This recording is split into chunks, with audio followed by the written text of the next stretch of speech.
Hi guys, welcome back to my channel. मेरा नाम है यश और मेरे चैनल पर आप सबका स्वागत है।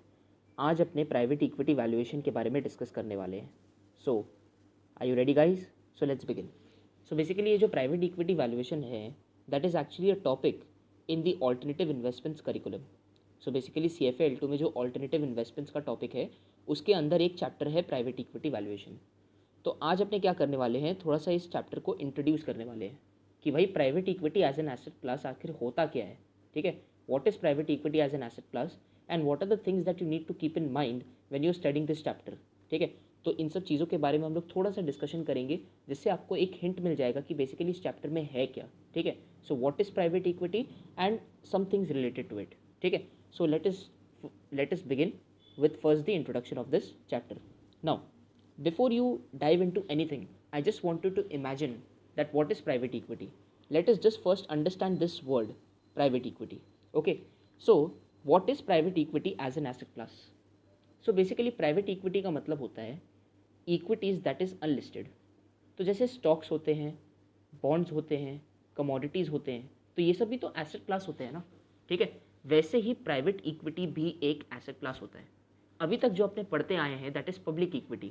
तो पब्लिक इक्विटी का मतलब क्या है? नॉर्मल शेयर्स, जो शेयर्स बाजार में ट्रेड हो रहे हैं, हम लोग उन शेयर्स को बाई सेल करते हैं, तो वो आपका पब्लिक इक्विटी हो गया।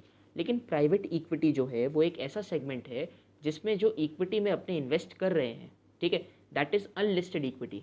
ठीक है, वो प्राइवेट होता है। So the companies in which we are investing are private companies. So that is why it is called private equity. Okay. Now, private equity में दो पार्ट होता है। ठीक है, दो टाइप का प्राइवेट इक्विटी फंड्स हो सकता है। सबसे पहला वेंचर कैपिटल VC, ठीक है, जिसके बारे में आप लोग ने सुना भी होगा। और दूसरा है लेवरेज बायआउट। ठीक है, तो करिकुलम में दो टाइप का दिया हुआ है, लेवरेज बायआउट एंड VC। ठीक है, नाउ एक बार एक ब्रीफ डिस्कशन करते हैं वेंचर कैपिटल के बारे में और लेवरेज बायआउट के बारे में कि आखिर ये दोनों क्या होता है। नाउ वेंचर कैपिटल, तो अभी आप बहुत सारा न्यूज़ अगर आप फॉलो करते हैं तो आप देख रहे होंगे कि इंडिया का जो स्टार्टअप सेक्टर है वो किस तरीके से बूम कर रहा है। ठीक है, इंडिया का जो स्टार्टअप सेक्टर है वो किस तरीके से ग्रो कर रहा है। हर दिन एक नए स्टार्टअप्स अराइज होते हैं। तो अब अगर एक स्टार्टअप अराइज होता है, आज सपोज मेरे एग्जाम्पल लेते हैं, एक छोटा सा एग्जाम्पल लेते हैं। अगर मैं एक बिज़नेस शुरू करना चाहता हूँ तो बिज़नेस शुरू करने के लिए मुझे कैपिटल चाहिए, मुझे पैसे चाहिए। ठीक है, तो सपोज़ मेरे पास एक आइडिया है, मेरे पास बिज़नेस मॉडल भी है, मैंने उसका मार्केट रिसर्च भी कर लिया है और अब मैं फॉर्मली ऑपरेशन शुरू करना चाहता हूँ। ठीक है, तो मैं कैसे करूँगा? मुझे उसके लिए थोड़ा सा पैसा चाहिए रहेगा, तो मैं किसी वेंचर कैपिटल फंड को अप्रोच करता हूँ। तो बेसिकली वेंचर कैपिटल फंड्स वो फंड्स होते हैं जो कि अर्ली स्टेज, ग्रोथ स्टेज और लेट स्टेज स्टार्टअप्स में अपना पैसा लगाते हैं। वो ऐसी कंपनीज़ में पैसा लगाते हैं जो कि बहुत ही हाई रिस्क कंपनीज़ होती है। ठीक है, जिनका बिजनेस रिस्क जो होता है वो बहुत हाई होता है। क्योंकि अगर एक स्टार्टअप है यार, आज अगर मैं एक स्टार्टअप खोलता हूँ, ठीक है, तो उसमें बिजनेस रिस्क तो बहुत हाई है ना। The risk of failure is very high. ठीक है, क्योंकि एक तो मेरे पास उतना एक्सपीरियंस नहीं है और दूसरा मैं जो आइडिया को लाया हूँ that is new in the market. ठीक है, तो अगर फेल हो गया तो बिल्कुल ही फेल हो जाऊँगा और अगर सक्सीड किया तो बहुत ज़्यादा सक्सीड कर जाऊँगा। ठीक है, सो वेंचर कैपिटल उस एस्पेक्ट में इन्वेस्ट करता है। ठीक है, so they basically invest in high risk businesses which have a low or a negative cash flow for some point of time. ठीक है, and later they may have a higher profits, higher cash flows. Okay, so that is venture capital. Now what is a leverage buyout? Leverage buyout इसका मतलब होता है कि suppose एक public company है, एक मेच्योर पब्लिक कंपनी है जो कि मार्केट में लिस्टेड है। ठीक है, अब मैं चाहता हूँ कि मैं इस कंपनी को प्राइवेट लेकर आऊँ। ठीक है, this company wants to go private because it wants to इधर रीस्ट्रक्चर इट सेल्फ। कंपनी का बहुत ज़्यादा डेट हो गया था तो उसको उस डेट को रीपे करना है या फिर उसको किसी और मार्केट्स में एक्सपैंड करना है। ठीक है, कुछ कॉर्पोरेट रीस्ट्रक्चरिंग करना है। ठीक है, तो उसके लिए कंपनी को प्राइवेट जाना है। नाउ एक लेवरेज बायआउट फंड क्या करता है? डेट उठाकर, मेनली डेट उठाकर, लेवरेज उठाकर, फाइनेंशियल लेवरेज लेकर पब्लिक को शेयर्स के बदले पैसे दे देता है। ठीक है, सो पब्लिक से शेयर्स बाई कर लेता है और पब्लिक को पैसा दे देता है और कंपनी को प्राइवेट लेके चले जाता है और फिर रीस्ट्रक्चर करके पूरे कंपनी को फिर से एक अच्छे पैमाने पर खड़ा कर उसके बाद फिर से उसका IPO लेके आता है और वहाँ से एग्जिट कर जाता है। So that is called a leverage buyout fund. ठीक है, so in private equity we have two asset classes. ठीक है, one is venture capital and one is the LBO। सो पूरे के पूरे चैप्टर में इसी का बात होने वाला है। ओके, नाउ अपने आगे बढ़ते हैं। देखो, whenever we think of private equity we should remember this diagram. So अभी ये जो डायग्राम आप देख पा रहे हैं स्क्रीन पर, ये जो डायग्राम है इसको आपको रिमेंबर करना होगा, दिस फुल डायग्राम। ओके, ये जो डायग्राम है मैं इसको समझाता हूँ। देखिए ये डायग्राम क्या है। तो बेसिकली आप प्राइवेट इक्विटी फंड को एक म्यूचुअल फंड की तरह सोचिए तो ज़्यादा अच्छा रहेगा। क्यों? क्योंकि म्यूचुअल फंड क्या होता है? म्यूचुअल फंड होता है कि भाई वो हम लोग से पैसा लेता है और उसके बाद वो एसेट्स में इन्वेस्ट करता है, वो स्टॉक्स में इन्वेस्ट करता है, ठीक है, लिस्टेड इक्विटीज़ में इन्वेस्ट करता है। वैसे ही प्राइवेट इक्विटी फंड क्या है, वो इन्वेस्टर्स से पैसा उठाता है, ठीक है, वो इन्वेस्टर्स से पैसा उठाता है। It is generally formed as a partnership, ठीक है। तो पार्टनरशिप में ये जो इन्वेस्टर्स है ना, these are called limited partners, ठीक है। लिमिटेड पार्टनर्स क्यों? क्योंकि उनका लाइबिलिटी लिमिटेड होता है, ठीक है। To the extent of capital that they have given to the fund, their liability is limited, that is why they are called limited partners. तो ये जो इन्वेस्टर्स होते हैं, ठीक है, ये इस पी फंड को पैसा देते हैं, ठीक है। तो अब जो पैसा इस पी फंड को मिलता है वो उनको कुछ कंपनीज में लगा देता है, and these companies are called the portfolio companies, ठीक है। पोर्टफोलियो कंपनीज जैसे C1, C2, C3, C4। Suppose एक वेंचर कैपिटल फंड है, तो वेंचर कैपिटल फंड का सेटअप कैसा होगा? वो कुछ इन्वेस्टर से पैसा रेस करेगा, ठीक है। सपोज उसने 100 करोड़ रेस किया, ठीक है। अब वो 100 करोड़ रेस करने के बाद वो कुछ पोर्टफोलियो कंपनीज में उन पैसे को लगाएगा, ठीक है। It will primarily take an equity stake in those companies, ठीक है। नाउ सो ये डायग्राम आपको याद रखने का बहुत ज़रूरत है। नाउ तो अब देखो, मैंने ये जो एरोज मारे हैं इनका मतलब क्या होता है। देखो, तो ये जो इन्वेस्टर्स हैं वो इस पी फंड में इन्वेस्ट करते हैं, ठीक है। पी फंड में इन्वेस्ट करते हैं। जो पी फंड को संभालता है, जो पी फंड को चलाता है, उसको अपने बोलते हैं जनरल पार्टनर। क्योंकि मैंने अभी बोला ना कि प्राइवेट इक्विटी फंड्स जो होते हैं they are mainly set up as partnerships. So one is the limited partner who is basically the investor. Mutual fund के केस में आप लोग अपने आप को सोच सकते हैं कि भाई आप जनरल पार्टनर है, आप उस म्यूचुअल फंड में इन्वेस्ट कर रहे हैं और वो म्यूचुअल फंड वाला आपके पैसे को कहीं और लगाएगा, कुछ स्टॉक्स में लगाएगा, ठीक है, पब्लिक इक्विटीज़ में लगाएगा। वैसे ही प्राइवेट इक्विटी फंड में क्या होता है, इन्वेस्टर्स जो होते हैं वो लिमिटेड पार्टनर्स होते हैं, वो जनरल पार्टनर को पैसा देते हैं और जनरल पार्टनर क्या करता है, कुछ कंपनीज में इक्विटी स्टेक उठाता है, ठीक है। और बाद में जब उन कंपनी से वो एग्जिट करेगा, ठीक है, when he will exit, so he may make a return, ठीक है, उसको एक रिटर्न मिलता है, जिस रिटर्न को वो लिमिटेड पार्टनर्स को पास ऑन करता है, ठीक है। नाउ ये पी फंड है, ये जनरल पार्टनर है, ये इन्वेस्ट करता है पोर्टफोलियो कंपनीज में, ठीक है। तो पोर्टफोलियो कंपनीज इसको अपना इक्विटी का पोजीशन देते हैं, ठीक है। जैसे कि आप देखते हैं ना कि वेंचर कैपिटल फंड ने इस स्टार्टअप में इतना इन्वेस्ट किया, सपोज 28% इक्विटी स्टेक लिया, किसी ने 70% इक्विटी स्टेक लिया, ठीक है। तो बदले में इन लोग को मिलता है इक्विटी स्टेक, और यहाँ पर एलपीज को क्या मिलता है, एलपीज को मिलता है रिटर्न। तो अगर मैंने आज एक स्टार्टअप पे लगाया पैसा, सपोज 50 करोड़ मैंने इन्वेस्ट किया, ठीक है, एज अ पी फंड मैंने 50 करोड़ इन्वेस्ट किया 5 साल के लिए। अब 5 साल बाद सपोज मैंने जब एग्जिट किया तब मैंने 100 करोड़ बना लिया अपने एग्जिट से, ठीक है। So I made 50 crore extra. Now out of that 50 crore that I made, some portion of that will be going to limited partners, and after I pay to the limited partners I will get the rest of the portion, ठीक है। okay, so that is what you have to keep in mind, so you have to keep this diagram in mind, okay। now तो अभी मैंने आपको ये diagram समझाया कि ये तो इन्वेस्टर्स हो गए, ये पी फंड हो गया, और ये आपके पोर्टफोलियो कंपनीज हो गए, ठीक है। ये आपको ध्यान में रखना पड़ेगा। नाउ अब देखो, म्यूचुअल फंड में जो इन्वेस्टर्स होते हैं वो कैसे इन्वेस्टर्स होते हैं, हाई नेटवर्थ इन्वेस्टर्स होते हैं कि लो नेटवर्थ इन्वेस्टर्स होते हैं? हो तो दोनों ही सकते हैं, लेकिन हम लोग जैसे इन्वेस्टर्स जो है जो 500 रुपया, 1000 रुपया, 10,000 रुपया मंथली का जमा करते हैं, ठीक है। तो बेसिकली इन्वेस्टर्स जो होते हैं यहाँ पर इस केस में they are only high net worth individuals.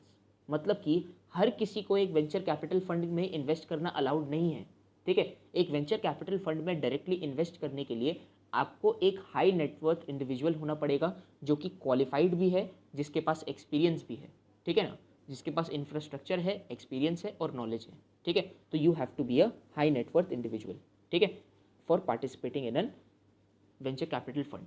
Now तो ये आपको डायग्राम समझ में आया होगा आई सपोज, ठीक है। अब अपने आगे बढ़ते हैं। नाउ देखो, private equity as an asset class consist of unlisted equity which is closely held. क्यों क्लोजली हेल्ड? क्यों क्लोजली हेल्ड? इसीलिए क्योंकि यहाँ पर अपनी इक्विटी स्टेक का बात कर रहे हैं ना, तो यहाँ पर एक मेजॉरिटी स्टेक लेके रखता है वो वेंचर कैपिटल फंड या फिर वो बाय आउट फंड, ठीक है ना। Okay, now Public to private conversion in case of a leverage buyout and investment of equity in a division of a public limited company is also included. मतलब यहाँ पर क्या कहना चाह रहा हूँ कि LBO जो होता है, लेवरेज बायआउट, जो मैंने अभी अभी आपको समझाया कि एक पब्लिक कंपनी को प्राइवेट लेकर जाना, ठीक है, तो वो भी एक पार्ट होता है प्राइवेट इक्विटी का। और एक और चीज़ होता है कि अगर सपोज ITC है, everybody is aware about ITC, तो ITC के बहुत सारे सेगमेंट्स हैं। तो मैं अगर एक प्राइवेट इक्विटी इन्वेस्टमेंट कर रहा हूँ एक पर्टिकुलर डिवीजन में, एक पब्लिक कंपनी का पर्टिकुलर डिवीजन में मैं प्राइवेट इन्वेस्टमेंट कर रहा हूँ, सो that is also called private equity, ठीक है। सो ये भी प्राइवेट इक्विटी का ही एग्जाम्पल है, LBO भी प्राइवेट इक्विटी का ही एक एग्जाम्पल है। ओके नाउ, तो अपने आगे बढ़ते हैं। देखिए नाउ, अब मैं थोड़ा सा आपको प्राइवेट इक्विटी का एडवांटेजेस बताता हूँ कि भाई प्राइवेट इक्विटी फंड्स में इन्वेस्ट क्यों करते हैं लोग, ठीक है। Private equity as an asset class क्यों इतना ग्रो कर रहा है, क्यों उसमें इतनी सारी अपॉर्चुनिटीज़ है, ठीक है। देखो, एक पब्लिक लिमिटेड कंपनी अगर होता है तो आप एक नॉर्मल कंपनी इमेजिन करो जो स्टॉक मार्केट में लिस्टेड है, ठीक है। नाउ उस कंपनी में there is a problem of agency cost. Now what is agency cost? Agency cost is basically the conflict of interest between the shareholders and managers. क्योंकि एक public company में तो share holders बहुत सारे होते हैं और बहुत डिस्पर्स्ड होते हैं, ठीक है। So there are many shareholders and there are dispersed shareholders, ठीक है। And they have appointed the board of directors who in turn have appointed the management to take care of the operations of the company, ठीक है। Now एक public company में होता क्या है कि there is an agency cost that is an conflict of interest between the shareholders and the managers. तो basically होता क्या है कि बहुत बार मैनेजर्स जो है उस कंपनी के, जो एग्जीक्यूटिव्स है, जो मैनेजर्स है, जो उस कंपनी को चला रहे हैं, वो शेयर होल्डर्स के इंटरेस्ट में काम नहीं करते, ठीक है। वो लोग अपने लिए काम करते हैं ताकि उनका पैसा बढ़ पाए, उनका पैकेज बढ़ पाए, ठीक है। जैसे कि बहुत सारे स्कैम्स भी आपने सुने होंगे जिसमें कि फाइनेंशियल रिपोर्ट्स के साथ इन्फ्लेट किया गया, अपने एसेट्स को, अपने इनकम को इन्फ्लेट कर दिया गया, ठीक है, कंपनीज़ ने।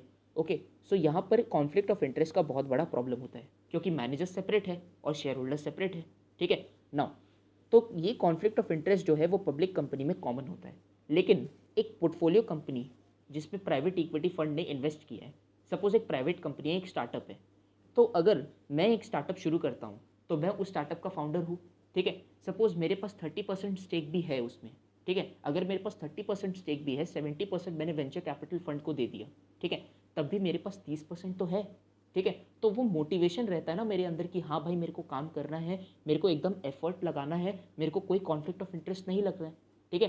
तो वो चीज़ के वजह से private equity gain an advantage over the publicly listed companies, ठीक है।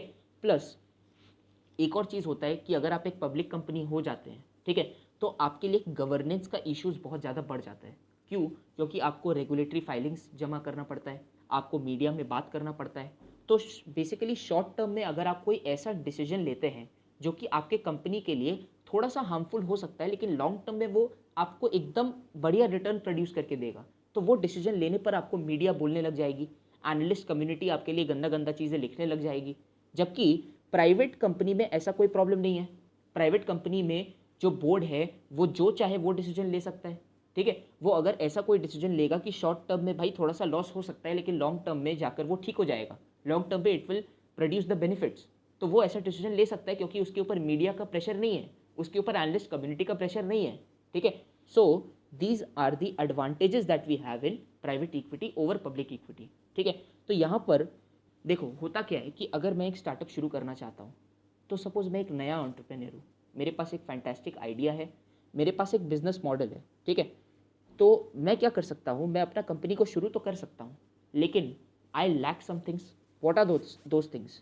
Okay, so those things are basically they lack capital, they lack technology, they lack contacts, they lack networking skills which are provided by the PE fund. This is a type of governance arbitrage.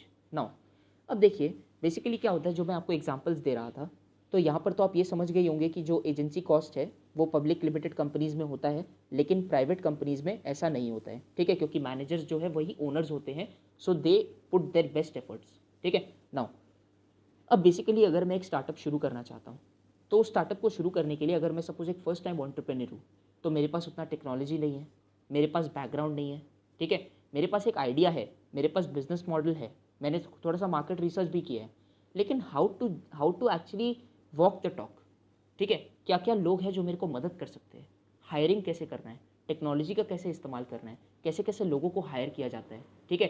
तो वो सब चीज़ों में आपको ये venture capital fund जो है वो मदद करेगा। अगर आपके पास टेक्नोलॉजी नहीं है वो आपको टेक्नोलॉजी ला के देगा, अगर आपके पास लोग नहीं है वो आपको लोग ला के देगा।